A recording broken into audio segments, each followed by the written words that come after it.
Hey guys, today we're going to shift this a little bit. So, this Thursday lunchtime thing has been geared towards family and family discipleship and how we can do that for the last, 6 or 7 weeks, however long we've been doing this. But today we're going to shift and we're going to start looking at marriages. Because one of the things that has been so troubling to me over these past few weeks is I've seen all these articles about how people are predicting the number of divorces to go through the roof and the divorce statistics to rise. And I've seen reports and police officers saying that the number of domestic violence cases that they're seeing with everybody staying at home is just on the rise and is going through the roof. And that's a lot of what people are seeing nowadays. And that bothers me.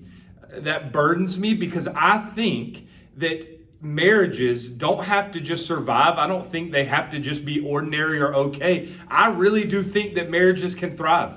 I really do think that marriage can be an extraordinary thing. And I think that that's true even in the middle of this pandemic that we're in. And so over these next couple of weeks, what I would like to do is just get in front of you and maybe give you some helpful things, some practical tools, hopefully, that can help your marriage thrive even during this season. And so today we're going to talk about 7 things that I think we can all do during this season to help our marriages thrive. Next week, we're going to talk about some communication things. The week after next, we're going to talk about conflict and how all of that works. And so we're going to jump into those 7 things really quickly today. The first one is this. It helps to have a schedule. Right now, I get that it's so hard. Everybody's at home and lots of people are working from home and the kids are there and you've got all this kind of stuff and it's easy to just fly by the seat of your pants or do whatever.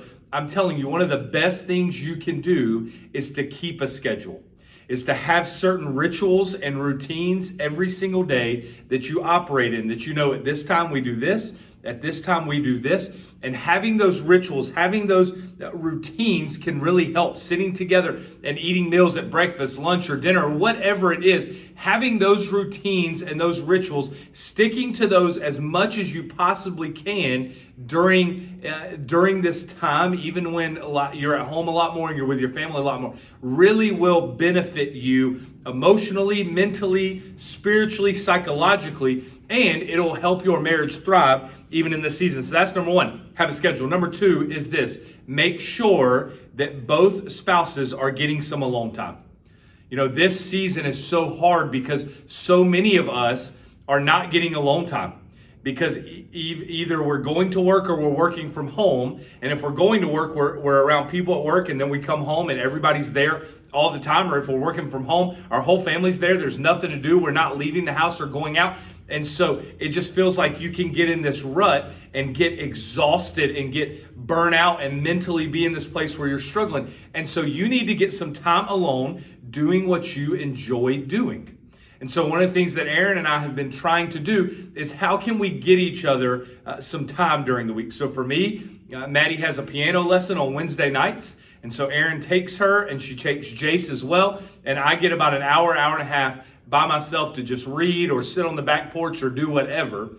And then Aaron, like this past Sunday morning, I took the kids and kept them away from our room. And Aaron got a couple of hours extra sleep where she didn't have to listen to the monitor or listen to the kids. And that refreshed her and helped her. So how can you get some time alone to do what you enjoy doing? Number 3 is this. Make sure you're getting quality time during this time. Just because you're together all the time doesn't mean you're getting quality time. Quality time is no phone, no electronics, no TV, engaged in conversation. So make sure that's happening even during this time. It's so easy to be on social media, for our TV, for all this noise to be blaring all the time. Make sure you're getting some quality time without any of those distractions with your spouse, engaging in meaningful conversation during this time. Number 4 is this. Have fun. Have fun during this time. Find some games that you enjoy playing. Put together a puzzle. Make sure that you keep the romance going in your marriage and have fun in that way during this time. One of the things that Aaron and I have done is before we had Maddie, almost 6 years ago, we packaged up our Nintendo Wii that we used to love playing together before we had kids. And it stayed in our basement the entire time, and we've pulled it out during this season. And we've played that together. We've played it with the kids, and it's been a lot of fun. We started putting together a puzzle a couple weeks ago. And so do some things, play some board games, have some fun during this time. That's number 4.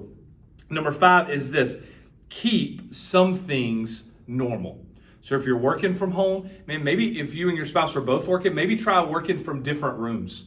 Maybe try acting like you're almost going into the office even though you're working from home. Stay in touch with the same people you normally stay in touch with during this time. Keep some things normal during this time. That's number 5. Number 6 is this: walk and get outside. Man, it's so refreshing. It helps relax you. It helps refresh you as you get outside in creation. It helps your mental frame, state of mind. It helps you emotionally. It's all of those things are scientifically proven. When you get outside, when you walk, when you get a little exercise, do it alone, do it with your spouse, do it with your family. Just be willing to walk and get outside. And then the last thing is, we just got to be a people of prayer.